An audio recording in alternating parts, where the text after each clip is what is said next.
Hello everyone. इस video में हम डिस्कस करेंगे एक इम्पॉर्टेंट क्वेश्चन जो कि आपसे एग्जाम में पूछ लिया जा सकता है। How blood pressure is regulated under three extreme conditions. तो my name is Smriti and हम ये क्वेश्चन किस तरह से अटेम्प्ट करेंगे अगर एग्जाम में पूछा जाता है। और वैसे भी हम जानना चाहेंगे ना कि ब्लड प्रेशर जो है वो कैसे रेगुलेट होता है जब एक्सट्रीम कंडीशंस होती हैं, ज्यादा हॉट हुआ, कोल्ड हुआ। ठीक है। तो डिफरेंट डिफरेंट जो एक्सट्रीम कंडीशन है उनमें हमारी बॉडी में जो ब्लड प्रेशर है वो किस तरह से रेगुलेट होता है, इसको जानेंगे। Blood pressure regulation under extreme conditions is critical for survival. ये बहुत ज्यादा क्रिटिकल रहता है सर्वाइवल के लिए, काफी ज्यादा इंपॉर्टेंट भी। आप सभी जानते हैं कि हमारे सर्वाइवल के लिए जो है हमें ब्लड प्रेशर रेगुलेशन बनाकर रखना होगा, रेगुलेट करके रखना होगा। और ये अंडर एक्सट्रीम कंडीशन किस तरह से करते हैं वो जानेंगे। The body has adaptive mechanism to maintain adequate blood flow to organ. अब हमारी बॉडी के पास एक अडेप्टिव मैकेनिज्म होता है। अडेप्टिव आप नाम से ही समझ सकते हैं कि डिफरेंट डिफरेंट कंडीशन में ये अडेप्ट कर लेता है चीजों को। इसीलिए हम कह सकते हैं कि बॉडी के पास एक अडेप्टिव मैकेनिज्म होता है जो यूज किया जाता है to maintain adequate blood flow, ताकि एक ब्लड फ्लो जो है प्रॉपर रूप से जो है प्रॉपर जो है अपना चलता रहे टू ऑर्गन्स तक। व्हेन फेसिंग चैलेंजिंग एनवायरनमेंट, जब भी कोई चैलेंजिंग एनवायरनमेंट हम फेस करें तो हमारा ब्लड फ्लो जो है नॉर्मली हमारी बॉडी में अच्छे से फ्लो करता रहे। तो ये क्या है, कौन कौन से एक्सट्रीम कंडीशंस होती हैं तो जानेंगे। Here is an overview of how blood pressure is regulated in three extreme conditions. तो यहाँ पर एक ओवरव्यू दे दिया गया है, तीन एक्सट्रीम कंडीशंस बताई गई हैं। वो थ्री एक्सट्रीम कंडीशंस कौन कौन सी हैं वो भी हम जानेंगे। तो देख लेते हैं कि ब्लड प्रेशर जो है किस तरह से रेगुलेट होता है जब ये तीन तरह की एक्सट्रीम कंडीशन आपको देखने को मिलती है।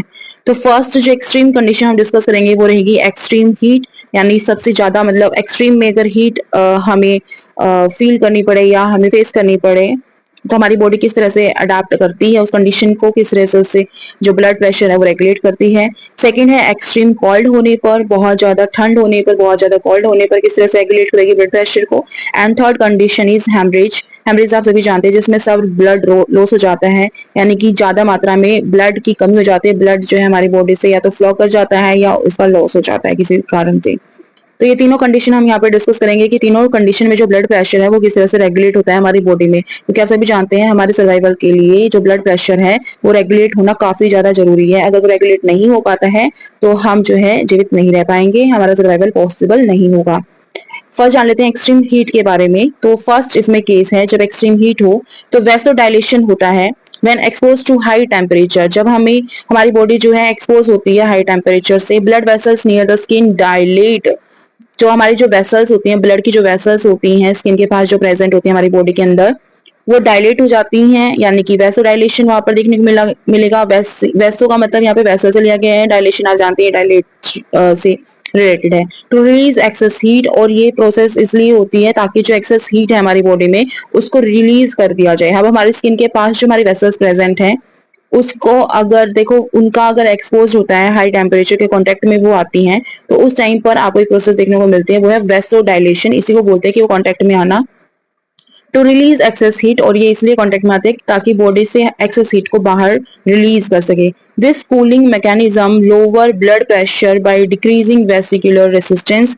तो इस तरह का जो कूलिंग मैकेनिज्म है, अब अगर एक्सेस हीट जो है बॉडी से बाहर जा रही होगी तो दैट मीन बॉडी के अंदर कूलिंग एनवायरनमेंट बन जाएगा।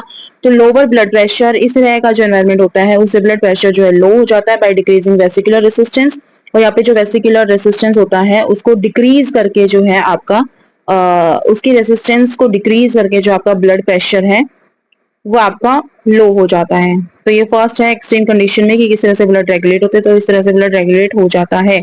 सेकंड जो आपका केस यहाँ पर दिया गया है,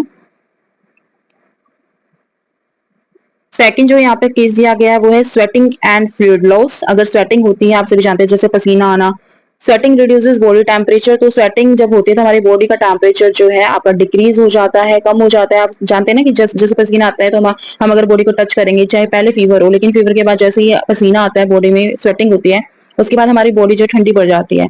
but also decreases blood volume. अब टेम्परेचर तो डाउन होता है लेकिन उसके साथ ब्लड वॉल्यूम भी कम हो जाता है आपका। कैसे कम हो जाता है, क्योंकि जैसे स्वेटिंग होगी तो हमारे ब्लड में जो आपका वाटर है, लिम्फ, ठीक है, तो वही आपका रिलीज हो रहा होता है कहीं ना कहीं। तो उसी वजह से जो आपके ब्लड की वॉल्यूम है वो आपकी डिक्रीज कर जाती है, which can lower blood pressure. और अगर ब्लड की जो वॉल्यूम अगर आपकी डिक्रीज कर जाती है तो उसी वजह से ब्लड प्रेशर भी आपका डिक्रीज कर जाएगा। To काउंट्रैक्ट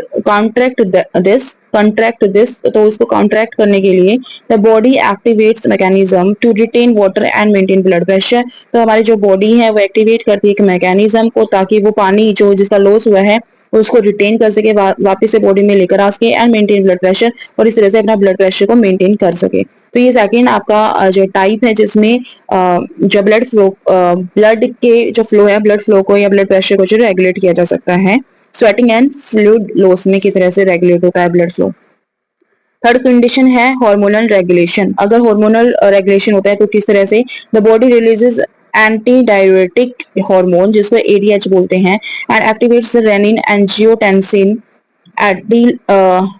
aldosterone system. तो रास जिसको बोलते हैं RAAS, ये क्या है आपका, तो ये है renin angiotensin aldosterone system to retain water and sodium. तो इस तरह से इनको एक्टिवेट कर दिया जाता है, ADH एंड RAAS को एक्टिवेट कर दिया जाता है ताकि जो वाटर का लॉस है उसको रिटेन किया जा सके वापस से, एंड सोडियम को, preserving blood volume and supporting blood pressure despite fluid loss. और इस तरह से ब्लड के वॉल्यूम को प्रिजर्व किया जाता है, प्रिजर्व करके रखा जाता है, बचा करके रखा जाता है, and supporting blood pressure despite, और ब्लड प्रेशर को जो सपोर्ट किया जाता है फ्लूइड लॉस की बजाय, यानी कि फ्लूइड का लॉस नहीं होने देते, ब्लड प्रेशर को जो है इस तरह से रेगुलेट किया जाता है। Second condition is extreme cold. अगर एक्सट्रीम कोल्ड होता है तब क्या होता है, अब देखो एक्सट्रीम कोल्ड के केस में फर्स्ट कंडीशन आपको दी गई है वेसो कंस्ट्रिक्शन। तो वेसो कंस्ट्रिक्शन के थ्रू भी जो आपका ब्लड फ्लो है वो आपका रेगुलेट होता है। देखो जैसे कि in cold conditions the body constricts blood vessels. तो आप जानते हैं कोल्ड कंडीशन में क्या होता है, बॉडी की जो आपकी वेसल्स हैं बॉडी उसको कंस्ट्रिक्ट कर लेते हैं, ब्लड वेसल्स को कंस्ट्रिक्ट करना ही वेसो कंस्ट्रिक्शन होता है। टू रिड्यूस हीट लॉस, ताकि जो हीट का लॉस है हमारी बॉडी से वो कम से कम हो सके या रिड्यूस हो जाए, बिल्कुल बंद हो जाए। Which raises blood pressure by increasing vascular resistance. और इस तरह से जो ब्लड प्रेशर है वो आपका रेज कर जाता है, बढ़ जाता है। किस वजह से बढ़ता है, क्योंकि वो जो इंक्रीज कर देता है वेसिकुलर रेसिस्टेंस को। इस वजह से वेसिकुलर रेसिस्टेंस जैसे इंक्रीज करता है तो आपका जो ब्लड प्रेशर है वो भी आपका इंक्रीज कर जाता है। नेक्स्ट आपको दिया गया है sympathetic activation. The cold stimulates the sympathetic nervous system.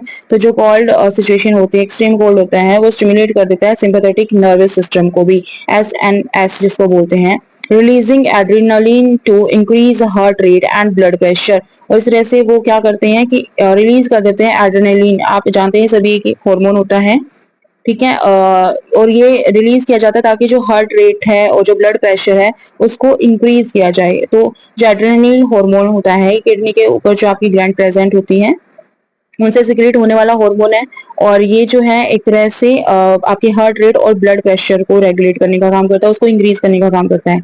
This keeps blood circulating effectively specially to vital organ. और इस तरह से जो आपका ब्लड है वो अच्छे से सर्कुलेट हो रहा होता है। अगर बात की जाए तो इफेक्टिवली या स्पेशली वो जो है वाइटल ऑर्गन्स तक, बहुत सारे ऑर्गन्स तक जो है ब्लड की सप्लाई करता है।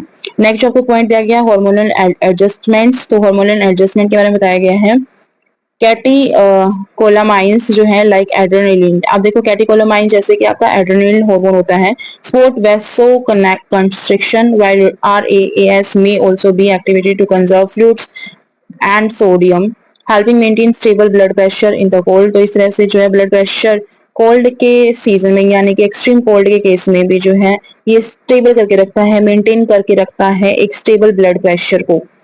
कौन किसकी बात हो रही है, यहाँ पे बात हो रही है आपकी जैसे एड्रेनलिन एक हार्मोन है या हार्मोनल एडजस्टमेंट जिसे बोला गया, जैसे आपका कैटिकोलामाइन है, ये आपके एड्रेनलिन की तरह ही हार्मोन होता है जो कि वैसो कंस्ट्रिक्शन को जो है सपोर्ट करता है, जबकि जो रास है RAAS है may also be activated to conserve fluid. तो ये आपका जो है आपका एक्टिवेट हो सकता है फ्लूइड को कंजर्व करने के लिए, एंड सोडियम को, helping maintain stable blood pressure in the cold. और इस तरह से ये हेल्प कर सकता है एक स्टेबल ब्लड प्रेशर बनाने के लिए, रेगुलेट करने के लिए कोल्ड सीजन में भी। थर्ड कंडीशन जो आपको दी गई है हेमरेज की दी गई है। तो हेमरेज के केस में अगर हेमरेज हो जाता है, ब्लड लॉस हो जाता है, तो उस केस में ब्लड प्रेशर किस तरह से रेगुलेट होता है हमारी बॉडी में। फर्स्ट पॉइंट दिया गया है immediate vasoconstriction. Blood loss activates vasoconstriction to redirect blood to essential organ. जो आपका ब्लड लॉस है वो एक तरह से एक्टिवेट कर देता है वेसो कंस्ट्रिक्शन को, ताकि ब्लड को रिडायरेक्ट किया जाए एसेंशियल ऑर्गन्स तक, जैसे हमारे ब्रेन तक, हार्ट तक दोबारा उसको पहुंचाया जाए। while limiting blood flow to less critical areas। और जो लेस क्रिटिकल एरियाज है यहाँ पे या जहाँ पर ज्यादा जरूरत नहीं है वहां पर ब्लड के फ्लो को कम कर दिया जाता है, लिमिटिंग कर दिया जाता है, यानी कि लिमिट में ही वो फ्लो करेंगे, वहां पे ज्यादा फ्लो की वहां पे जरूरत भी नहीं होती, रिक्वायरमेंट भी नहीं होती। इसी वजह से इस तरह से ब्लड फ्लो को, ब्लड प्रेशर को जो रेगुलेट करने का काम करता है इमीडिएट वेसो कंस्ट्रिक्शन जब होता है। नेक्स्ट पॉइंट दिया गया है आपको सिंपैथेटिक नर्वस सिस्टम रिस्पॉन्स। तो सिंपैथेटिक नर्वस सिस्टम का रिस्पॉन्स क्या रहता है ब्लड प्रेशर को रेगुलेट करने के लिए? The body increases heart rate and contracts blood vessel to counteract the drop of blood pressure. तो आपकी जो बॉडी है हमारी वो आपकी हार्ट रेट को इंक्रीज कर देती है और कॉन्ट्रैक्ट करती है ब्लड वेसल्स को काउंटरैक्ट करने के लिए द ड्रॉप ब्लड प्रेशर, और इस तरह से ब्लड प्रेशर को ड्रॉप कर देती है। Ensuring oxygen delivery to vital organ, और इस तरह से जो है एक तरह से इंश्योर करती है कि जो ऑक्सीजन है वो वाइटल ऑर्गन्स तक यानी कि हर एक ऑर्गन तक अच्छे से पहुंच सके। नेक्स्ट पॉइंट दिया गया है long term hormonal response. Long term hormonal response के बारे में बताया गया है एडीएच हुआ या आरएएएस हुआ, work to promote fluid retention. ये फ्लूइड रिटेंशन बनाए रखने के लिए, उसको प्रोमोट करने के लिए काम करते हैं। Helping to gradually restore blood volume, और ये हेल्प करते हैं कि रिस्टोर कर सके ब्लड की वॉल्यूम को भी बनाकर रख सके। एंड स्टेबिलाईज ब्लड प्रेशर, उससे ब्लड प्रेशर को भी स्टेबिलाईज करने का काम करते हैं, ब्लड प्रेशर जो है एक रेगुलेट होता है। आफ्टर द इनिशिएशन हेमरेज, तो हेमरेज के इनिशिएट होने के बाद जो है एक तरह से ब्लड के वॉल्यूम को रेगुलेट करता है, स्टेबिलाईज करता है ब्लड प्रेशर को। किसकी बात हो रही है? ये यहाँ पर बात हो रही है लॉन्ग टर्म हार्मोनल रिस्पॉन्सेज की, एडीएच एंड आरएएएस की, जो कि फ्लूइड रिटेंशन को प्रमोट करने का काम करते हैं। So through these mechanisms, the body adapt blood pressure regulation in extreme heat, cold और blood loss to protect critical organs and sustain function। तो इस तरह से ये जो कुछ मैकेनिज्म है यहाँ पे तीनों के लिए यूज किए जाते हैं ताकि जो बॉडी है वो अडेप्ट कर सके, ब्लड प्रेशर रेगुलेशन करवा सके एक्सट्रीम हीट कंडीशन में, एक्सट्रीम कोल्ड कंडीशन में, और अगर ज्यादा ब्लड लॉस हो जाता है तो भी।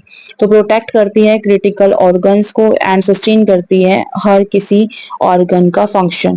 तो इस वीडियो में इतना ही रखते हैं, नेक्स्ट वीडियो में हम नेक्स्ट टॉपिक डिस्कस कर लेंगे। Till then take care friends, thank you so much for watching. And आप प्लीज इसको अगर पसंद आए वीडियो तो लाइक कर दीजिएगा, शेयर कीजिएगा, दोस्तों के साथ चैनल को सब्सक्राइब कर लीजिएगा। Thank you so much for watching, thank you friends, bye bye.